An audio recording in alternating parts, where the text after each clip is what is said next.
3. I have an infertility diagnosis due to premature ovarian failure. My husband and I are doing IVF with donor eggs in order to start a family. Today I want to talk about the egg donor process and costs with that. I didn't think it'd be super helpful to do like a cost breakdown of what we spent, but just instead doing costs to consider. The agency and everything was pretty upfront as far as like what costs to expect, but with the costs, there's the agency, there's the lawyer costs, there's costs from a bunch of different ends. So like it was hard to figure out everything together, what to expect. So that's what I'm hoping to communicate in this video.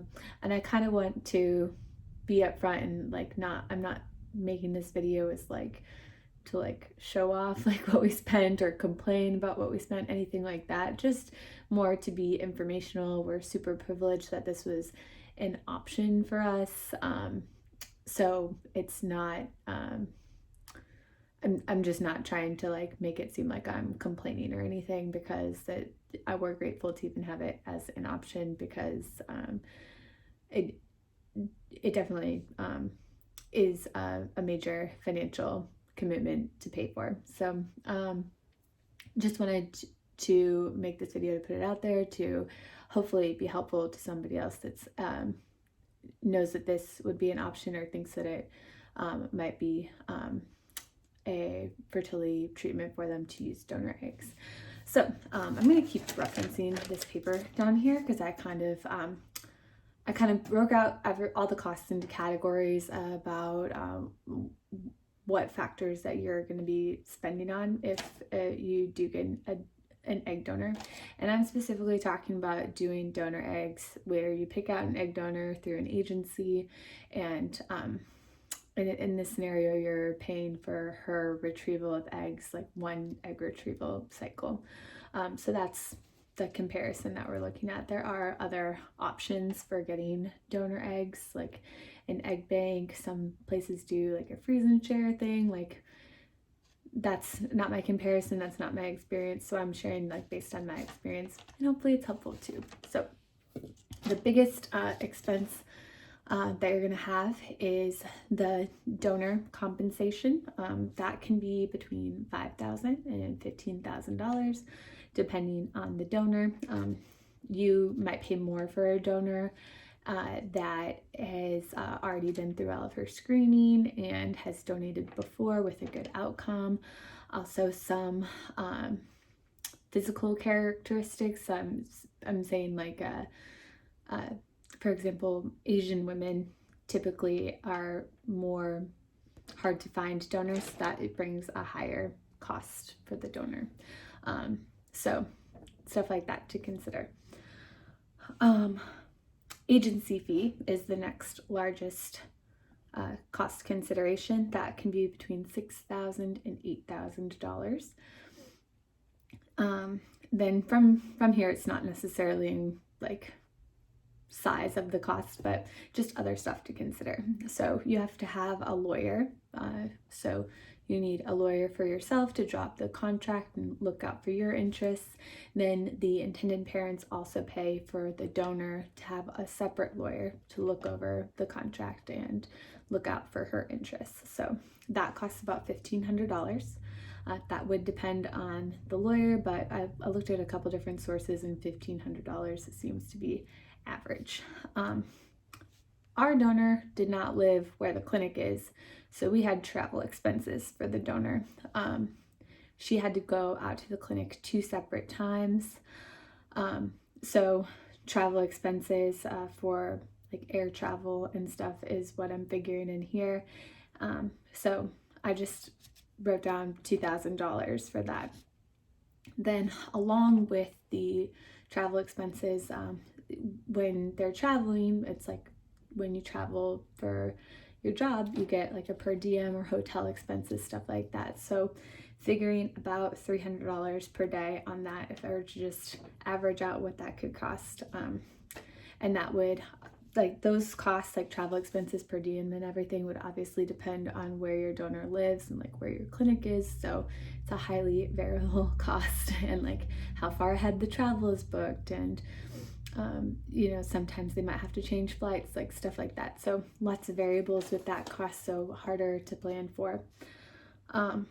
Another fee to expect is escrow management. So all of the fees related to the donor, the intended parents put money into an escrow account, and the lawyer's office has to manage that. So there's a fee for that.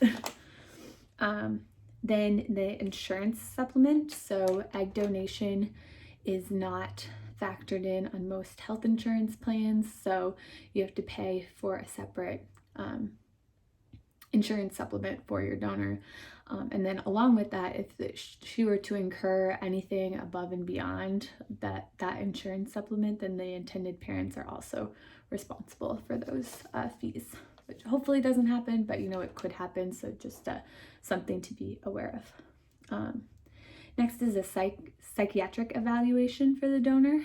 That costs between I forgot to mention the cost of the insurance supplement. It's about $200 to $500, depending. Next is psychiatric evaluation needed for the donor. That is between $400 and $1,000.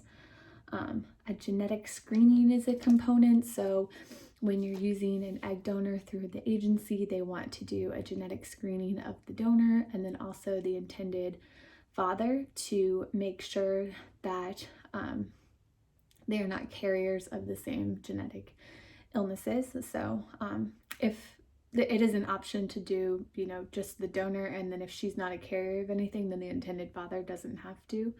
And I imagine it would be the same in reverse, that if the intended father isn't a carrier for anything, then the donor doesn't have to do it. Not sure on that, you'd have to refer to your clinic. But that genetic screening is about $275. Then another big expense is prescriptions for the egg retrieval, and this entirely depends on what the doctor prescribes, and then pharmacy costs from there. But egg retrieval prescriptions are expensive and they're not covered by insurance. So prescriptions can cost between $2,000 and $5,000 for the retrieval. Then once she's on those prescriptions, she has to be monitored for like ultrasounds, blood work, that kind of stuff, to see what to expect, to tinker with the prescriptions from there. And that costs between $1,000 and $2,000. Then like I just kind of bundled up some more screening like into what to expect, because there's all kinds of screening that the egg donor has to go through from start to finish, just to get to the retrieval part, and then from the retrieval part kind of looped on with the monitoring, but maybe budgeting about $800 for that. And then since we're in COVID times, your donor is going to have to get a COVID test, at least one, and outside of insurance, those cost about $100 to $300 for a COVID test. So when you tally all that up, what I gave you, I kind of put like a low end tally of what it might cost and a high end tally. This first number that I'll give you, it's $17,575, and that's if your donor is local to your clinic and you don't have to pay those travel expenses per diem, that kind of stuff. And then on the high end, could be up to $38,875. So that's all the numbers I gave you, the high end plus the travel expenses.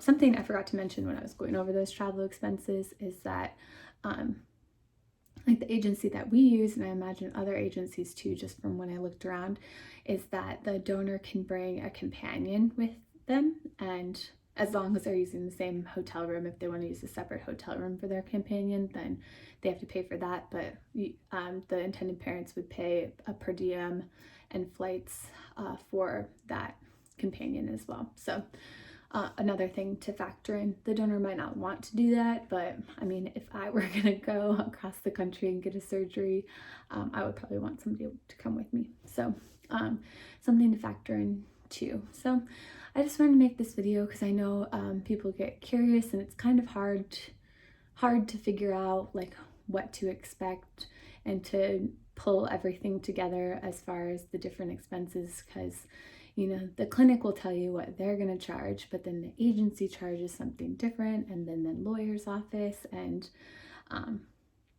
just everything coming together. It's good, even though, you know, it's a big number, it's good to know like what to expect, so you can keep that in mind and just be aware, so you're not running into as many surprises. So thank you so much for watching. I really appreciate any feedback, comments, that kind of stuff. And liking and subscribing to my videos is also great. If you want to reach out to me, you can comment below, or also reach out to me on Instagram. That's Mags Hanro on Instagram, and I have that linked in my channel too. Thank you so much for watching. I'll see you next week.